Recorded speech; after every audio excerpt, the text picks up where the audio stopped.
What's going on, everybody? I got quite the project for you guys today, so let's get right into it.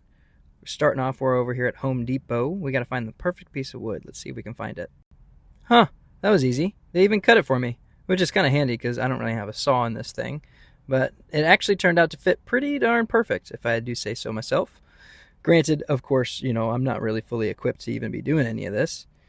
But who cares? There's no rules over here. My pops always told me to measure twice and cut once, but I'm not even cutting anything. So I just eyeballed those screws right there. I already screwed in the other one on the other side, but this one right here on the corner, I didn't even throw a measuring tape to it. I just looked at it, said, you know what? That's perfect right there.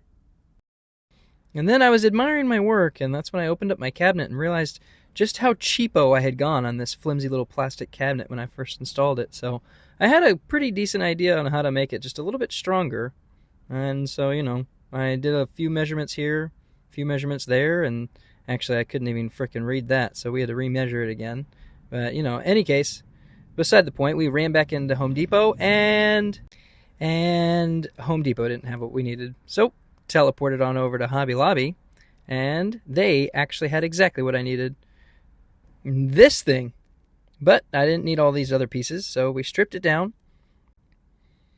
I actually had to remove every single little nail out of this thing, so I used my handy dandy certified nail remover. Nail after nail after nail. I had to get all them suckers out of there before I could put it into my cabinet. And then I added some pictures, and it was all finished. And that's when I saw this little extra piece of wood right here, but I had just the idea for it. I had this closet with the basket that never seemed to stay in there and it would always fall out. But now, something to hold it in. That was my day. Follow for more. Thanks. Bye.